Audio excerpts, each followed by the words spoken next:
Hi అండి అందరికీ. ఈరోజు నేను గోధుమ రవ్వతో ఉప్మా చేయాలనుకుంటున్నాను. ముందుగా ప్యాన్ పెట్టుకొని హీట్ కాగానే ఆయిల్ వేసుకోవాలండి. అందులో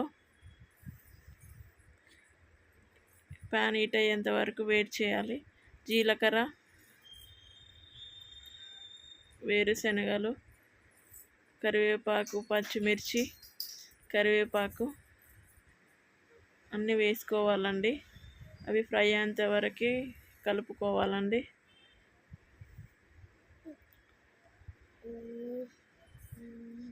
నేను ఒక గ్లాస్ రవ్వ తీసుకుంటున్నానండి.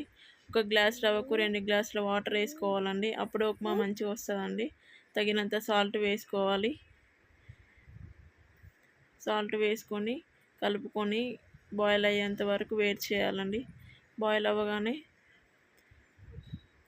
రవ్వ వేసుకోవాలండి. వేసుకొని కలిపి కొద్దిసేపు అయ్యేంత వరకు మూత పెట్టుకోవాలి.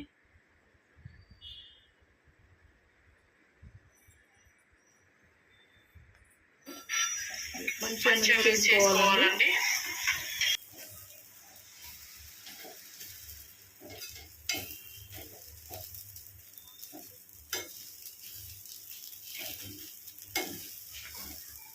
ఈ గోధుమ రవ్వ ఉప్మా వెయిట్ లాస్ అవ్వడానికి చాలా బాగా యూజ్ అవుతుందండి. ట్రై చేయండి మీరు కూడా.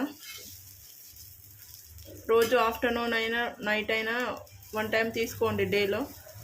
చాలా యూజెస్ ఉంటాయి దీంతో. బట్ ఆయిల్ తక్కువ వేసుకోవాలండి. దీనికి వాటర్ తక్కువ యాడ్ చేసుకుంటే బాగా వస్తుందండి ఈ ఉప్మా.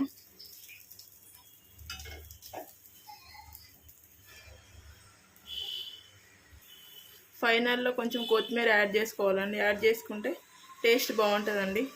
అంతే అండి, గోధుమ రవ్వతో ఉప్మా రెడీ అండి.